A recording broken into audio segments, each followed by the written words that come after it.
third question for consideration tonight. Now that the legislature has revised and passed Proposition 1, the 2014 $7.12 billion water bond issue, and the governor has signed it, the people will vote it up or down on November 4th. If it passes, what changes and opportunities will we see in the San Joaquin Valley? What specifically does that mean if the water bond passes?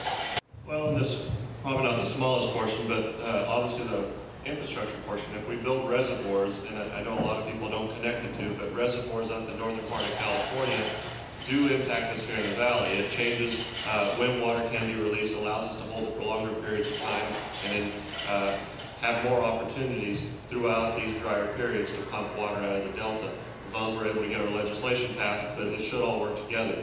Even if it's not Temperance Flat, and it looks like Temperance Flat is a high priority. But it should always have an impact for us all, no matter where we build in the country. Something like Sites Reservoir, raising of Shasta Dam. These reservoirs all play an important role for even us here in the valley, and I think that's something we can benefit from. I'd just like to draw a little more of a picture as it relates to the growing the supply issue. There's really about 5 reservoirs that we're really looking at. Temperance Flat, obviously, above Fryant Dam, could provide anywhere from 150,000 acre-feet of annual additional supply to some estimate more. It's the most expensive of the projects. It's about at the same level of where Sites is. Sites is a reservoir to be built off the Sacramento River over there by Maxwell. It would provide about 1 million acre-feet of water. It would operate like San Luis Reservoir. In other words, it would take water from the Sacramento on higher flows, and it would give us a storage there. They can actually build that bigger. Further along is raising Shasta, and it's probably the best bang for the buck. We can raise Shasta, I think it's 18 feet, and we would realize another 600,000 acre-feet of water behind Shasta, and an average yield of, again, another 150 to 200,000 acre-feet of annual additional yield. And that's $1 billion in cost. So when you start looking at 2.71, I think the feds and the federal contractors are going to look primarily at their funding the expansion of Shasta. I think the 2.7 is more toward Temperance and Sites. And then in the legislation that David and I are working on with Diane, they're doing seismic retrofit in San Luis Reservoir, $224 million.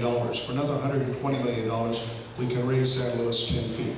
And that would give us some additional supply there as well. And it's a very good cost-benefit analysis. And then Los Vasqueros is already constructed for Contra Costa Water District. They'd like to expand it. We're providing authorization in the legislation. It won't cost us anything because Contra Costa will fund it itself. But that additional 200,000 acre-feet of supply, our water districts down here could participate in that if they want to participate for 30,000 acre-feet or 50,000 acre-feet. What the bond really does is it changes the way we deal with storage in the state. Water beneficiaries and water quality beneficiaries, you still have to pay. This isn't free money. So you have to demonstrate a project has public benefits. And one of the ironies, quite frankly, is we have a river restoration program, which is not particularly popular, but it's all part of a court-ordered settlement that we got into. But it's creating a river restoration that needs cold water. And that river restoration is actually a public benefit. And that may allow for the state to pay half of up to Temperance Flat, but it's coming at a water supply cost. What we're looking at doing is to be able to have a cold water pool. We'll have some flood control benefits. We'll have about 125,000 to 150,000 average annual acre-feet. We'd like to integrate it with the Delta improvements that's been referenced, because that can really help to expand our water supply. It almost doubles the yield, but these projects aren't going to be easy. If the bond passes, we already are in discussions of how can we operate this thing with the public benefits, who could be the beneficiaries, how do we share this water, how do we prove up what the value of public water is. So I think we do have some potential. It's going to take a lot of work. There's also integrated regional money, there's some disadvantaged community money. We had hoped to get some inter-regional conveyance, not Delta conveyance. That may come through some separate funding. We're going to hope the governor's office continues to honor that pledge to pursue that.